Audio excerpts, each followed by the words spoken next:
Yeah, my bad, little minor minor technical difficulties. Not even no technical difficulties, but we back anyway. So when we left off, we was about to ask you, have you ever been in a shootout? This nigga. Uh, yeah, yeah, I can say, yeah, I had like dumb shit niggas do when they kids, right? I say I was in my early 20s and shit around this time or whatever, and I had a homeboy, yo had asked me to hold my joint. And the one thing about them scraps, that don't go out my sight. Wherever that go, I go. Period. He had a little sting he was trying to get. And see, this is the thing. When you out there doing dirt in the street for real, it's like a nigga because they want to bust a move, they don't care what they gonna get the next man into. And if I would have knew the situation between him and the dude, because him and the dude was like close. I'm talking about close to the point where as though the dude knew where him and his wife lived. Like, yeah, yo was like John way older than me. Him and his wife and his kids, his cousin, like the dude knew too much information on him for him to want to shake anything. But yo was just trying to get him for a pound. It wasn't even a whole bunch of shit. And a pound back then probably was fucking under a band, like on some real rap. But yo asked me to hold a scrap. I told him I wasn't gonna let him. My scrap wasn't going nowhere. I wasn't going. He tell me what he trying to do. So excuse me. You know, I was here first in the streets back then, so like that ain't nothing but another day. So we go ahead and go out on his mission. And he complete the mission and everything, but see, like I said, he ain't even fill me in on all the details. So the next day, this chick I was dealing with, she would always be around his cousin's house. She had called my phone, and like she was definitely like a real street chick type chick for real. And she was telling me, she like your man about to skip town on you. And I'm like, what you talking about? She like, yeah, yo out here waiting for his brother to come pick him up. I'm like, you bullshit. She like, man, I lie to you not, the nigga sitting on the front waiting for his brother. He say he gotta go lay low for a little bit. Mind you, I went with the nigga. Like, I mean, it was his thing. I mean, I went for the wrong reasons, for the one reason. I just should have said no from the get-go, but like I said, I ain't have all the details of the information. So I straight shoot round there because I'm trying to figure out what got him so spooked. And when I get round there and I'm talking to him, bro, when I tell you, this nigga was in a Dodge Shadow, I never forget it. I'm sitting on the porch, how we sitting right now, but I was on the end. Like my feet was on the side, my feet was on the ground or whatever. And I'm talking to him, the chick like standing in front of us and he's sitting on the side of me. And the nigga coming up the street in the Dodge Shadow. So as we talking, you know, you always on cars anyway, and this street that we on for real is like a little small street that only reason that a nigga gonna know you on that Feed me Seymour is cause they already know that's one of your spots. So as the car come ride past, we like straight catch eye contact. And like soon as the nigga ride past, we turn and look at each other and like, yo, that's the nigga. And like, we fucked up. We watching the car like getting the distance. Man, when I tell you this dude got down to the bottom of that street and bucked in you, yo ask me, dude, I got the scrap. Yeah, yes I do. Absolutely. He said, give it to me. You a lie. Bitch, you a lie. Fuck out of here. So the chick, she jets in the house. He jets in the house. I jet in the house, I don't know, I guess off of reflex. Just, we really don't know how he moving. We know it's smoke though. And their front door, his people's front door was like one of them glass doors where it's just the wood around and like the whole door is like glass for real, and they had like the curtain. So like I pull a curtain back and I see his car come back up. He pulled on the side. Before I know it, the chick, she had went and checked the back door. When she going to check the back door, she could hear the nigga coming up the steps, because the back steps was like wooden too. And she heard the creak in the step. And when she said she looked out, all I remember is this girl saying, "Oh my God, it's a nigga out back with a mask on." We run out the front door, and I guess he hear her, yelling and screaming, whatever.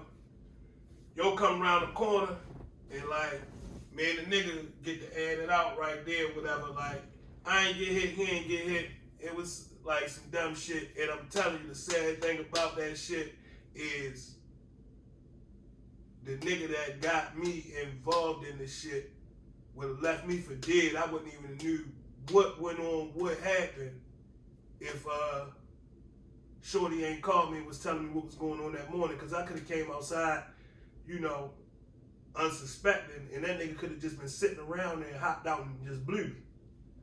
But yeah, been through a lot.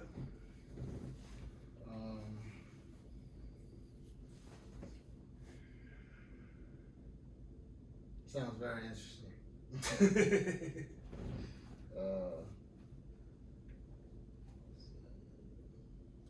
That's it. I'm telling you, boy, you got these 21 questions, and you starting to try to hit the load of belt. Nigga. I got one for you. Have you ever been in a high speed chase? Yeah, nigga. Yeah. Can you elaborate that on a little bit for us? Hey, yo, that's crazy. Like, and that's what I mean. Like, a young dude might see you, older dude, a little older, whatever. You might not be on. You might not even be giving them same vibes or nothing. And like, if you read a nigga book, be like, damn, Jordan did all yo. Yeah, I did a little bit of everything. But God rest my nigga soul, both of them, Lil Stu and my nigga YG. My man Lil Stu had put me on something one time, and I had came up. And this is what I'm saying, like just stupid shit. I had took a pound from a nigga, right? And I had a Buick Regal at the time. The long two-door old joint. So I got the whole pound, and when I took the pound, the dude had the whole pound broke down in the bags, dime bags. And he had it in a one big ass Ziploc bag. I'm on some goofy shit, riding around with the whole pound in the car, G. Just smoking, G, blowing the doors off of it, hitting sales, whatever. So back to the question. And I definitely got the blicky with me. So I got my nigga YG with me, Scooty. Yeah, rest in peace, my nigga. But me and Scooty in there, and we blowing. And I can remember coming up Emerson Avenue, making a right on Woolwick. And around this time, niggas had the these phones, my nigga, that's a whole nother story. Like, these phones was like, a nigga paid $100 for that phone, yo. When I say that phone was on for like 3 years, nigga, that phone probably on right now, nigga. Wherever it's at. But I'm coming down Warwick, and as I'm coming past Loretta, Mud called my phone. You know, back then it was you know, whoever got some wheels, you know, a nigga trying to jump and ride around, do whatever, you know, niggas just want, we used to call it slab ride. Niggas just want to ride through everybody's hood slabbing. So, Mud called my phone, and I answered the phone. I'm like, yo. He like, bitch, turn back around, pick me up. So I say, yo, where you at? He say, bitch, you just rolled past me. I just came up Loretta. So I say, oh, well, he say, matter of fact, yo, the boy's on you. My nigga, when I say, I did like 4 things at one time. I tried to put the blunt down, look in the rearview mirror, put the phone down, and make a right. Like, I drops the phone, drop the blunt.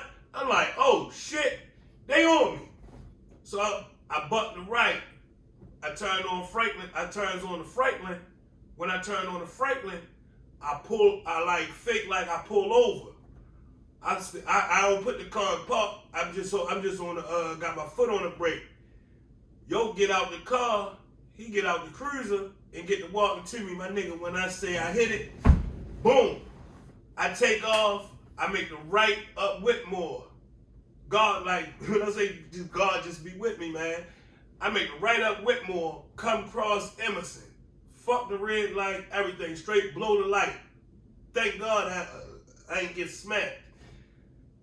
Come across Emerson, make the left on the Runa. Make the right and turn up in the horseshoe. Come out the horseshoe, make the right on the Bradish, make the left on the what's that? No, the right on the the right on the Evergreen, by the up the street from the park by 202. Make the left up Rainer, take Rainer up the Poplar Grove. I'm talking about, I got that motherfucker on 2 wheels dancing, bro. Scooty little YG little ass in that bitch. He like looking back. He think I'm about to bam though. He like, yo, you lost. He like, slow down. I turns on the Poplar Grove. I comes back around. I turn up Harlem. Park the car at the top of Harlem. Jump out, grab the strap, leave the weed, grab my phone, grab the strap, motherfucking and we get out of there. Come back, get the car later. Like, and you bust them up, huh? Yeah, I had that motherfucker moving that day. So, not to glorify anything, right? But what did you love most about being in the street? Man, everything. And it's a sad truth that that shit worse than drugs. That shit worse than the worst drug addiction you can think of. Name it, the streets, dope, coke, pill, whatever you can imagine, ain't got nothing on the whole that the streets will have on you once you cause this the thing.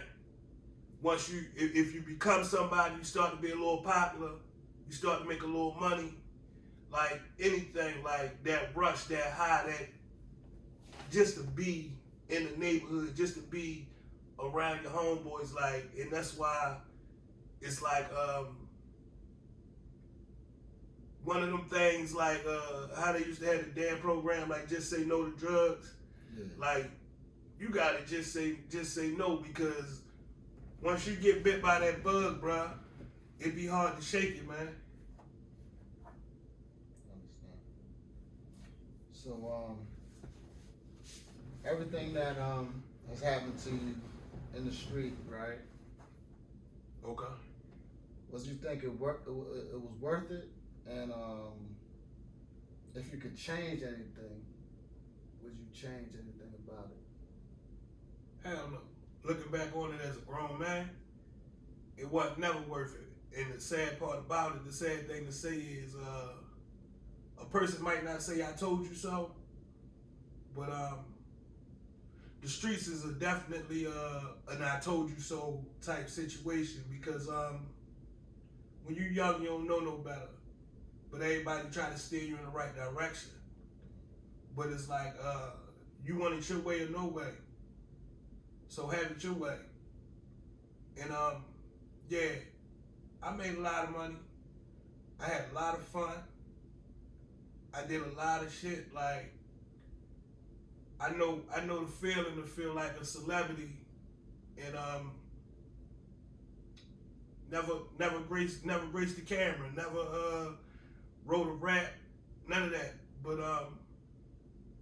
and not even like trying to glorify nothing. But if you know, you know. And like I know what it feel like to be one of them niggas. I got a couple more questions before we wrap it up.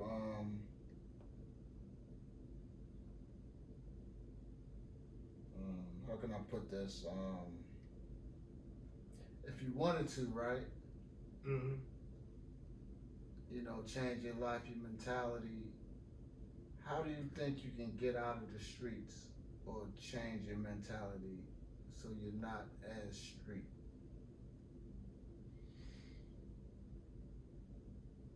That's a real good question, a complex question at the same time because it's layers to that. Like I was just saying on your last question, for real, like the best thing is like to just say no shit, like because once and see some people is in you, and like it was in me, cause I'll be honest, bro. I ain't and like niggas that really know me know like I ain't had to hustle, I ain't had to do a lot of different shit, but it was just something. It was just something that was in me. But as far as like changing your mentality of your thinking, you have to go through something and start to understand. And Preach. Lord willing, you make it out on the other end, so you can have an overstanding of the things that you know really not advantageous to your life. And it's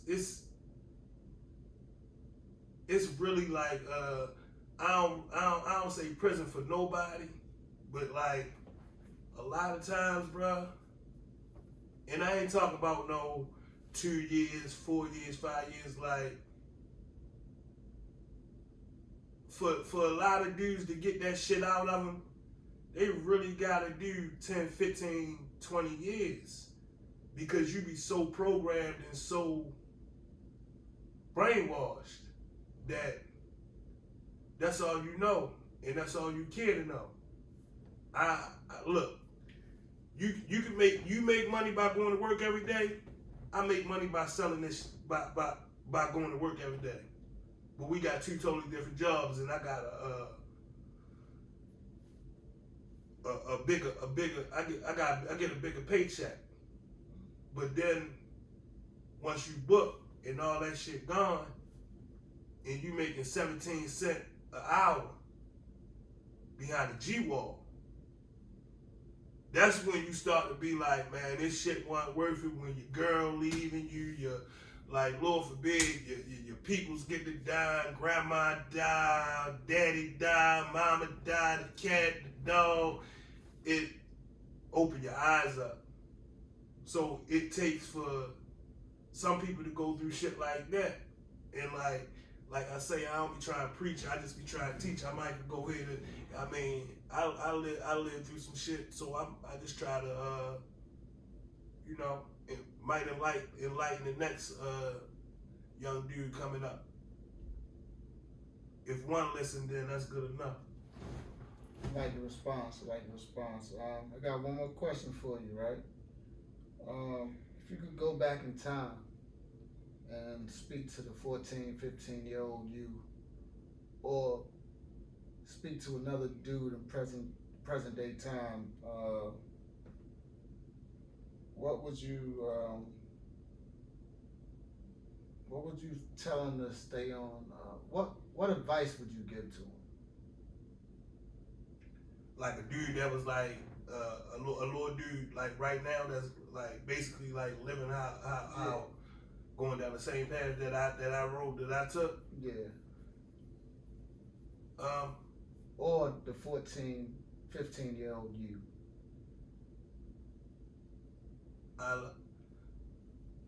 Don't cry. This is what you signed up for. Whatever happens, happens. So if you die, you gotta be alright with that. If you catch your elbow, you catch the elbow boogie. You gotta be alright with that. And I'm sure they will probably,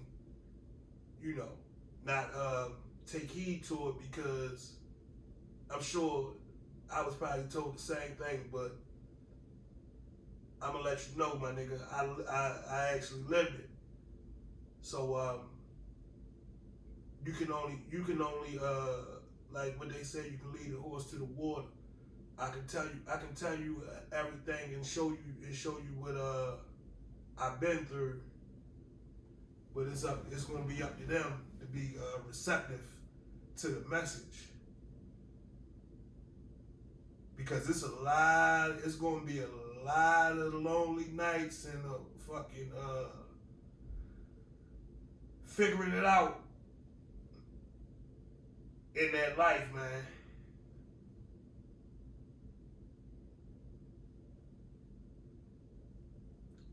Nice response. Well, so the questions I have for you, I know, speaking as myself, you gave me a lot of good advice, and I look up to you. Even being older than you, I look up to you, because whenever I think about whatever I'm going through and stuff like that, I know I'm blessed, and people are in worse situations, and you just give me hope and positive advice, man. And I wish that the younger generation, people like that, could take heed to your stories, because it's nothing but facts. Like, the youth are being lied to, thinking that it's glamorous being out in these streets, and all they want to do is slide, and they don't even want to make money no more. So that's the crazy part about it, ain't it? Yeah, man. It's like a nigga want a gun. A nigga don't even want a car no more. A nigga want a blip. Just give me a blip and fuck everything else. Like, but I say this, bro. You might look at me in a certain way, bro. I look at you a certain way, because it'd be hard to find people that's genuine. And since we linked, it's always been genuine. Like, it's not my love, bro. No doubt, same here. Talking about this nigga came and cut my grams for me the other day. I ain't even charged. Not up front, but yeah, but I figured I paid for it down the line. So love you, my nigga. Love you more, bro. And look, we can't be scared to tell one each other we love them, yo. No homo. Yeah. You man? Yeah. Love your black brother, love your black sister.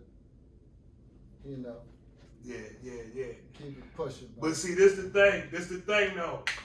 Niggas saying so much in Baltimore that shit, it be like, I just seen a person tell a person that they love them that they just met probably about a day ago. It's like, how do you love him? You don't love him. You don't even know that. What's his name? Man, but look, check this out. Y'all already know the vibes. Y'all know how it go. You feel me? Even if you lose sight, never lose the vision. You cut different. I'm going to catch y'all on the next one, champ.